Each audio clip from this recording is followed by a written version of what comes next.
जय माता दी। प्रेम से बोलिए संतोषी माता की जय। आज शुक्रवार के दिन आप सुनिए संतोषी माता की व्रत कथा।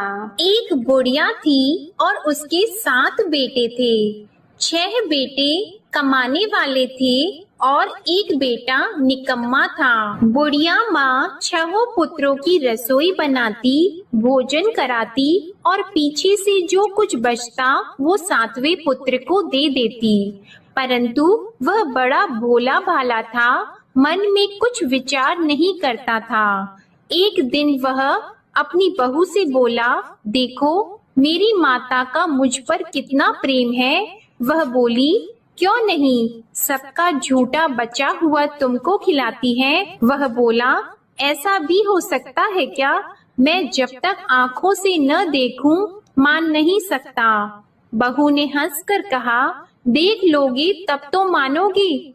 कुछ दिन बाद बड़ा त्योहार आया। घर में 7 प्रकार के भोजन और चूरमा के लड्डू बने। वह जांचने को सर के दर्द का बहाना कर पतला कपड़ा सिर पर ओढ़कर रसोई घर में सो गया और कपड़े में से सब देखता रहा। 6 भाई भोजन करने आए।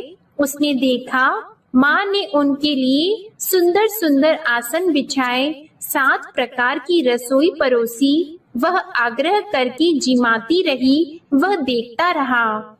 6 भाई भोजन कर उठे तब माँ ने उनकी झूठी थालियों में से लड्डुओं के टुकड़ों को उठाया और एक लड्डू बनाया। झूठन साफ करके बुढ़िया माँ ने पुकारा, उठ बेटा, 6 भाई भोजन कर गए, अब तू ही बेटा बाकी है, उठ और तू कब खाएगा? वह कहने लगा, माँ मुझे भोजन नहीं करना, मैं परदेश जा रहा हूँ। माता ने कहा, कल जाता तो आज ही जा। वह बोला, हाँ हाँ आज ही जा रहा हूँ। यह कहकर वह घर से निकल गया। चलते समय उसे बहू की याद आई। वह गौशाला में कंडे थाप रही थी। वह उसे जाकर बोला कि मेरे पास तो कुछ नहीं है, यह अंगूठी है सो ले लो और अपनी कुछ निशानी मुझे दे दो।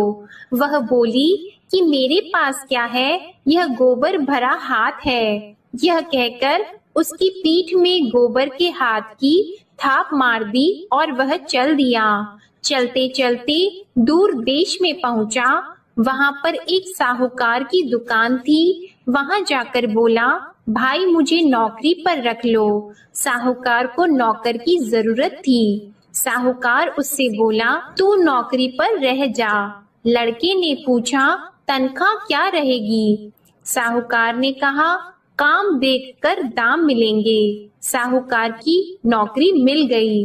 वह सवेरे 6 बजे से रात्रि 12 बजे तक नौकरी करने लगा। कुछ दिनों में दुकान का लेन देन, हिसाब किताब, ग्राहकों को माल बेचना, सारा काम करने लगा। साहूकार के 7-8 नौकर थे।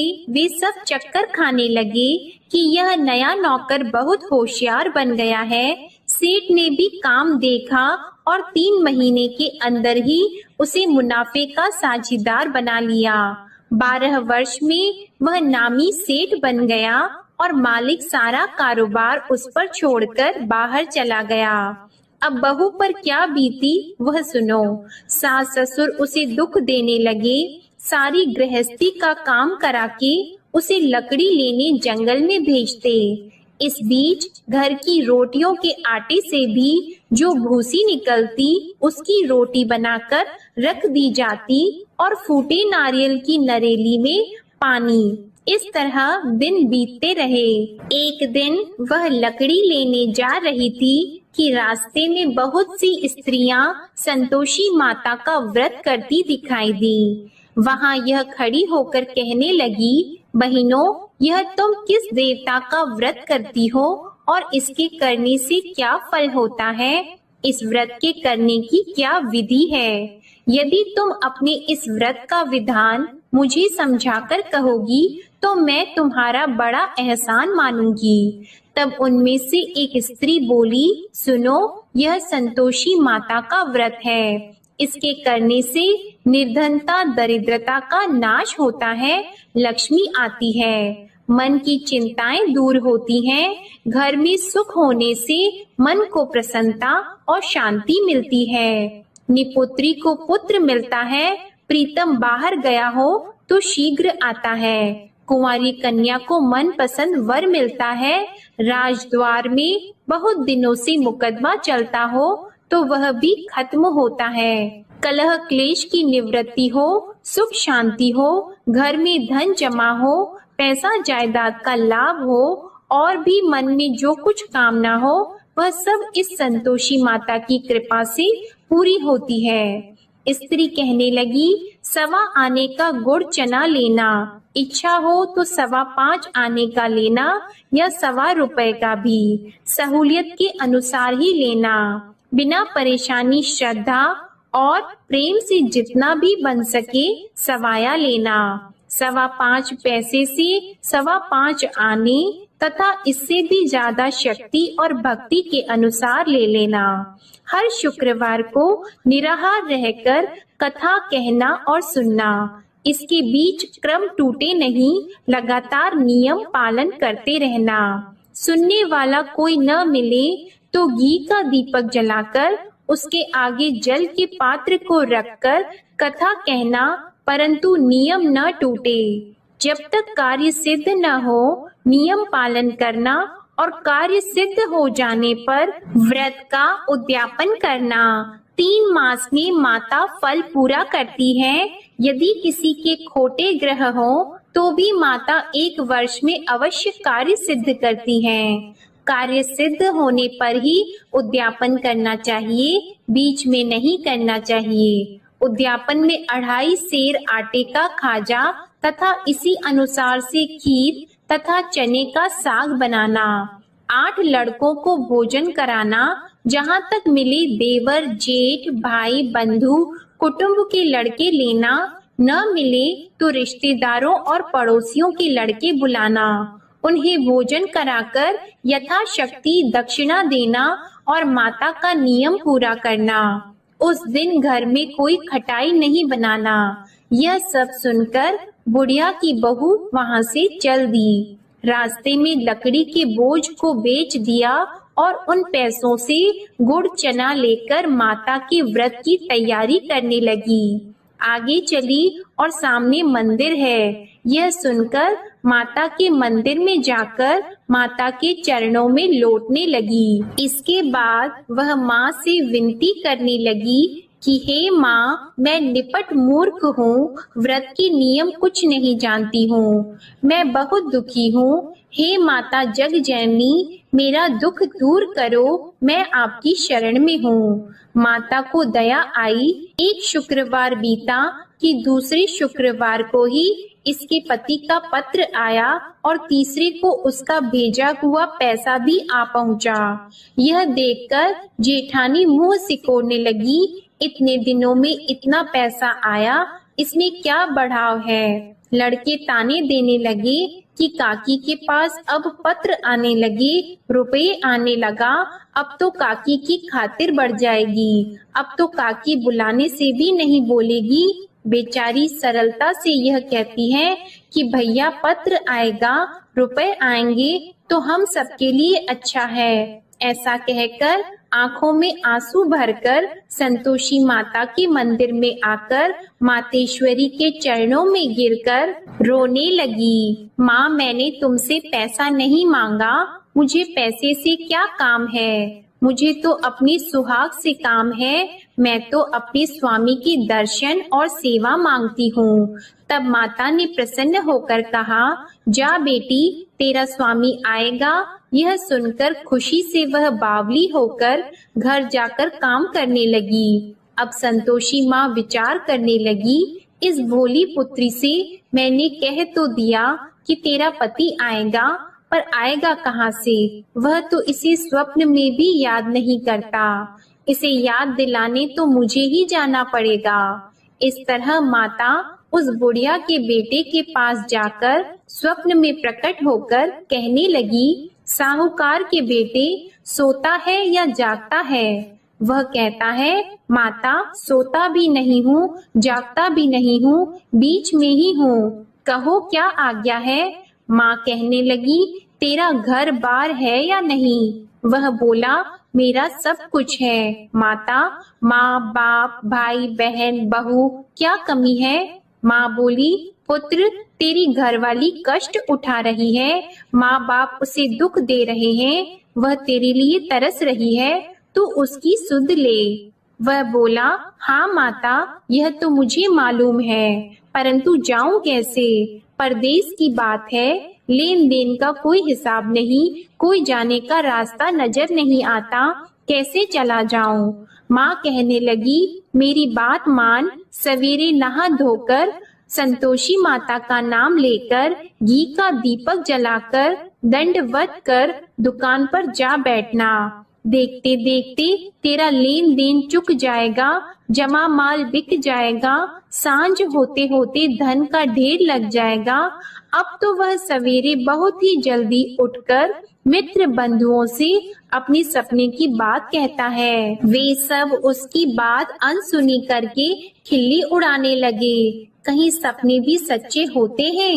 एक बूढ़ा बोला, देख भाई मेरी बात मान, इस तरह साच झूठ कहने के बदले देवता ने जैसा ही कहा है वैसा ही करना, तेरा क्या जाता है। अब बूढ़े की बात मानकर वह नहा धोकर संतोषी माता को दंडवत कर घी का दीपक जलाकर दुकान पर जा बैठता है। थोड़ी देर में वह क्या देखता है कि देने वाले रुपया लाए, लेने वाले हिसाब लाए। कोठे में भरे सामानों के खरीदार नगद में सौदा करने लगे। शाम तक धन का ढेर लग गया। मन में माता का नाम लेकर प्रसन्न होकर घर जाने के वास्ते गहना कपड़ा सामान खरीदने लगा। यहाँ के काम से निपट घर को रवाना हुआ। उधर बहू बेचारी जंगल में लकड़ी लेने जाती है। लौटते वक्त माताजी के मंदिर पर विश्राम करती है। वह तो उसका रोज रुकने का स्थान ही था। दूर धूल उड़ती देखकर वह माता से पूछती है, हे माता, यह धूल कैसे उड़ रही है। माँ कहती है, हे पुत्री, तेरा पति आ रहा है, अब तू ऐसा कर, लकड़ियों के 3 बोझ बना ले, एक नदी के किनारे रख, दूसरा मेरे मंदिर पर और तीसरा अपने सिर पर रख। तेरे पति को लकड़ी का गट्ठा देकर मोह पैदा होगा, वह यहाँ रुकेगा, नाश्ता पानी बनाकर खाकर माँ से मिलने जाएगा। तू लकड़ी का बोझ उठाकर जाना और बीच चौक में गट्ठा लाकर 3 आवाजें जोर से लगाना। लो सासू जी, लकड़ियों का गट्ठा लाई हूँ, भूसी की रोटी दो, नारियल के खोपड़े में पानी दो, आज कौन मेहमान आया है। माँ की यह बात सुनकर वह बहुत अच्छा माता जी कहकर प्रसन्न मन होकर लकड़ियों के 3 गट्ठे ले आई। एक नदी के तट पर एक माता के मंदिर पर रखा।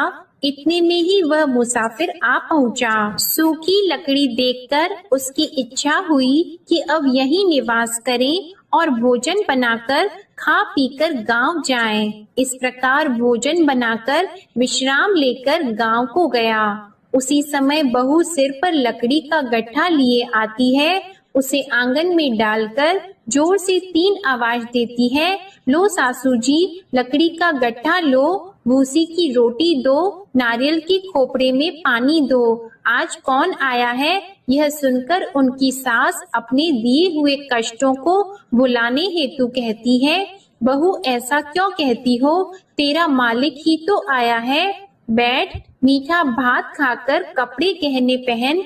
इतने में आवाज सुनकर उसका स्वामी बाहर आता है और अंगूठी देखकर व्याकुल हो जाता है। माँ से पूछता है, माँ यह कौन है। माँ कहती है, बेटा ये तेरी बहू है, आज 12 वर्ष हो गए जब से गया है, तब से सारे गांव में जानवर की तरह भटकती फिरती है, काम काज घर का कुछ करती नहीं, 4 समय आकर खा जाती है। अब तुझे देखकर भूसी की रोटी और नारियल के खोपड़े में पानी मांगती है। वह लज्जित होकर बोला, ठीक है माँ, मैंने इसे भी देखा और तुम्हें भी, अब मुझे दूसरे घर की चाबी दो तो मैं उसमें रहूंगा। ठीक है बेटा, जैसी तेरी मर्जी। यह कहकर माँ ने चाबी का गुच्छा उसे दे दिया। उसने लेकर दूसरे कमरे को खोलकर सारा सामान जमाया और एक दिन में ही वहां राजा के महल जैसा ठाट बाट बन गया। अब क्या था, वह सुख भोगने लगी। इतने में अगला शुक्रवार आया। उसने अपने पति से कहा, मुझे माता का उद्यापन करना है। उसका पति बोला, बहुत अच्छा, कर लो, अपनी खुशी से यह भी कर लो। तुरंत ही वह उद्यापन की तैयारी करने लगी। जेठ के लड़के को भोजन के लिए कहने लगी। उसने मंजूर किया, परंतु पीछे जेठानी अपने बच्चों को सिखाती है, देखो भोजन के समय सब लोग खटाई मांगना, जिससे इसका उद्यापन पूरा न हो। लड़के खाना खाने आए, खीर पेट भरकर खाई, परंतु बात याद आते ही कहने लगे, हमें कुछ खटाई खाने को दो, खीर खाना हमें भाता नहीं, यह देखकर अरुचि होती है। बहू कहने लगी, खटाई किसी को नहीं दी जाएगी, यह तो संतोषी माता का प्रसाद है। लड़के उठकर खड़े हुए और बोले, पैसे लाओ। भोली बहू कुछ जानती नहीं थी, सो उन्हें पैसे दे दिए। लड़के उसी समय उठकर इमली लेकर खाने लगे। यह देखकर बहू पर माता ने कोप किया। राजा के दूत उसके पति को पकड़कर ले गए और जेठ जेठानी मन माने खोटे वचन कहने लगे। लूट लूट कर धन इकट्ठा कर लाया था, सो राजा के दूत उसे पकड़कर ले गए हैं। अब सब मालूम हो जाएगा जब जेल की रोटी खाएगा। बहू से यह वचन सहन नहीं हुआ। रोती रोती माता के मंदिर में गई और बोली, हे माता, तुमने यह क्या किया? हंसाकर क्यों रुलाती हो? माता बोली, पुत्री, तूने उद्यापन करके मेरा व्रत भंग किया, इतनी जल्दी सब बातें भुला दी। वह कहने लगी, माता, भूली तो नहीं हूँ, न कुछ अपराध किया है, मुझे तो लड़कों ने भूल में डाल दिया, मैंने भूल से उन्हें पैसे दे दिए, मुझे क्षमा करो माँ। माँ बोली, ऐसी भी कहीं भूल होती है? वह बोली, माँ मुझे माफ कर दो, मैं फिर तुम्हारा उद्यापन करूंगी। माँ बोली, अब भूल मत करना। वह बोली, अब भूल नहीं होगी माता, अब बताओ वे कैसे आएंगे? माँ बोली, जा पुत्री, तेरा मालिक तुझे रास्ते में ही आता मिलेगा। वह निकली, रास्ते में पति आता मिला तो उसने पूछा, तुम कहाँ गए थे? वह कहने लगा, इतना धन जो कमाया है उसका टैक्स राजा ने मांगा था, वह भरने गया था। वह प्रसन्न होकर बोली, अच्छा हुआ, अब घर चलो। कुछ दिन बाद फिर शुक्रवार आया तो वह बोली, मुझे माता का उद्यापन करना है। पति ने कहा, कर लो। वह फिर जेठ के लड़कों से भोजन को कहने लगी तो जेठानी ने एक दो बातें सुनाई और लड़के सिखा दिए कि तुम पहले ही खटाई मांग लेना। लड़के कहने लगे कि हमें खीर खाना नहीं भाता, कुछ खटाई खाने को दो। तो बहू बोली, खटाई खाने को नहीं मिलेगी, खाना हो तो खाओ। यह कहकर ब्राह्मणों के लड़के लाकर भोजन कराने लगी। यथाशक्ति दक्षिणा की जगह एक एक फल उन्हें दिया। इससे संतोषी माता प्रसन्न हुई। माता की कृपा होते ही 9वें मास उसको चंद्रमा के समान सुंदर पुत्र प्राप्त हुआ। वह पुत्र को लेकर प्रतिदिन माता जी के मंदिर को जाने लगी। माँ ने सोचा कि यह रोज आती है, आज क्यों न मैं ही इसके घर चलूं, इसका आसरा देखूं तो सही। यह विचार कर माता ने भयानक रूप बनाया। गुड़ और चने से सना मुख, ऊपर से सूंड के समान होठ, उस पर मक्खियां भिनभिना रही हैं। दहलीज में पैर रखते ही उसकी सास चिल्लाई, देखो कोई चुड़ैल डाकिनी चली आ रही है, लड़कों इसे भगाओ नहीं तो किसी को खा जाएगी। लड़के डरने लगे, चिल्लाकर खिड़की बंद करने लगे। बहू रोशनदान में से देख रही थी। प्रसन्नता से पगली होकर चिल्लाने लगी कि आज मेरी माता मेरे घर आई है। यह कहकर बच्चे को दूध पिलाने से हट जाती है। इतने में सास का क्रोध फूट पड़ा। वह बोली कि इसे देखकर कैसे उतावली हुई जो बच्चे को पटक दिया। इतने में माँ के प्रताप से जहाँ देखो वहाँ लड़के ही लड़की नजर आने लगे। बहू बोली, माँ जी, मैं जिनका व्रत करती हूँ यह वह संतोषी माता है। इतना कहकर झट से सारे घर के किवाड़ खोल दिए और सबने माता के चरण पकड़ लिए और विनती कर कहने लगे, हे माता, हम मूर्ख हैं, अज्ञानी हैं, तुम्हारी व्रत की विधि हम नहीं जानते हैं। तुम्हारा व्रत भंग करके हमने बहुत बड़ा अपराध किया है। हे माता, बहू को जैसा फल दिया वैसा सबको देना। जो भी यह कथा पढ़ेगा या सुनेगा उसके सभी मनोरथ पूर्ण होंगे। प्रेम से बोलिए संतोषी माता की जय। आइए अब सुनते हैं संतोषी माता की आरती। जय संतोषी माता मैया, जय संतोषी माता, अपने सेवक जन की सुख संपत्ति दाता। जय संतोषी माता मैया, जय संतोषी माता, सुंदर चीर सुनहरी माँ धारण की हो, हीरा पन्ना दम के तन श्रृंगार लीन हो। जय संतोषी माता मैया, जय संतोषी माता, गेरू लाल छटा छवि बदन कमल सोहे, मंद हंसत करुणामय, मंद हंसत करुणामय, त्रिभुवन जन मोहे। जय संतोषी माता मैया, जय संतोषी माता, स्वर्ण सिंहासन बैठी चवर ढुरे प्यारे,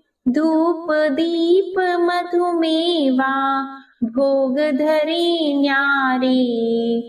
जय संतोषी माता मैया, जय संतोषी माता, गुड़ अरु चना परम प्रिय तामे संतोष कियो, संतोषी कहलाई भक्तन वैभव दियो। जय संतोषी माता मैया, जय संतोषी माता, शुक्रवार प्रिय मानत आज दिवस सोही, भक्त मंडली छाई कथा सुनत मोही। जय संतोषी माता मैया, जय संतोषी माता, मंदिर जगमग ज्योति मंगल ध्वनि छाई, विनय करे हम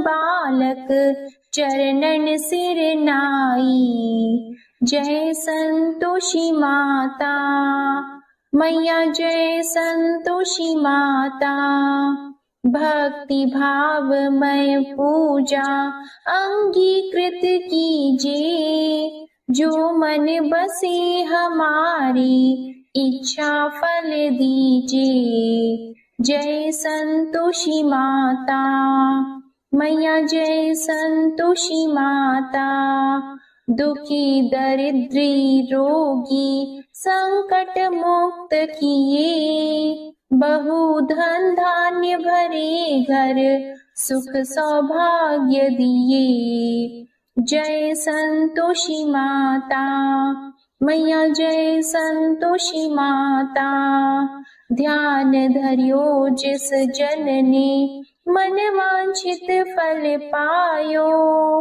पूजा कथा श्रवण कर घर आनंद आयो। जय संतोषी माता मैया, जय संतोषी माता, शरण गहे की लज्जा राखियो जगदम्बे, संकट तू ही निवारे दयामयी अम्बे।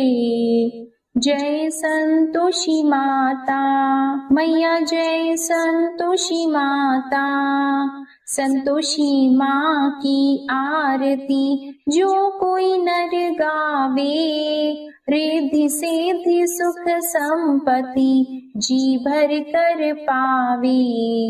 जय संतोषी माता मैया, जय संतोषी माता, जय संतोषी माता।